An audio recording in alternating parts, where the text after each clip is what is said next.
My name is Brent. I'm 60 years old and I'm serving life in Louisiana.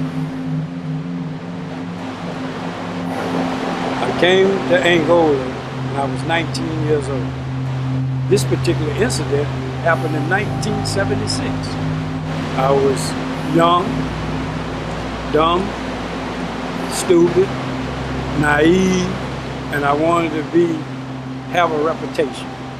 Well, I was from South Baton Rouge. It was pretty rough down in the neighborhood, so I come up trying to be accepted. And trying to be accepted, you end up having a tendency to hang with the wrong crowd. I went to school. I played all the sports in school. But even going to school, I still wanted to be accepted in the streets. Hanging with the guys in the street, hanging on the corners with the guys. And I feel like that was the right thing to do because they looked like they was having fun doing it. So what I do, I wanted to be accepted. I did the things that they did. It was pretty rough when I first come here, real rough. It was real off, we call it off the chain. One of the changes, reason why I changed, because one of my best friends ended up getting sick and he ended up dying. That what made me get involved with the healthcare program. And another real reason why I had to make a change, because I wanted to change, and I have a son come here. And here it is, 30-something years later, he in the prison with me. And I got a little brother here, I have a nephew here, and I got a first cousin here. So I got to lead by example concerning them. What I understood a long time ago, like I be telling my little brother and my son, I say, a man sometimes have a tendency to have their priorities mixed up. And what I mean by that is, see, when you're young, I had to learn that. See, when you're young, you have a tendency to act before you think.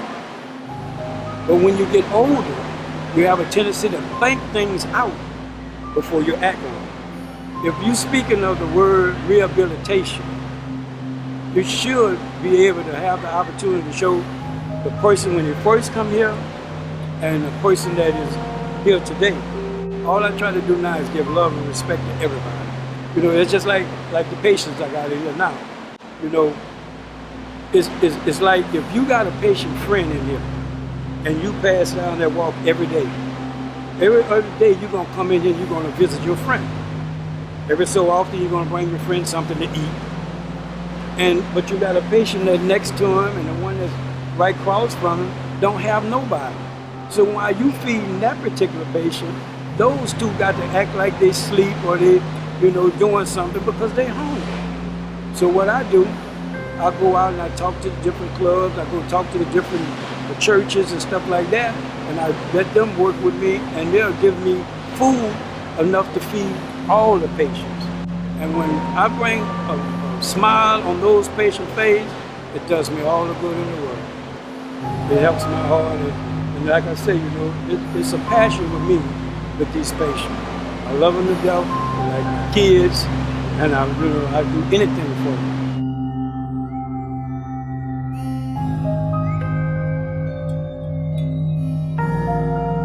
We can change, all we want to do is show that we have changed. And if the public would accept us, we'll be able to go out there and show them that we made a change. See, but right now, I would like the opportunity to be able to go out there and speak to some of those youth homes and some of them the places where the little youngsters is at, and restructure their thoughts about the way they live in the street so they wouldn't come here. Angola's not I'm gonna let you know this, Angola ain't the place to be. But it'll teach you a lesson, and I'm just sorry that I had to come to Angola to learn the lesson that I learned.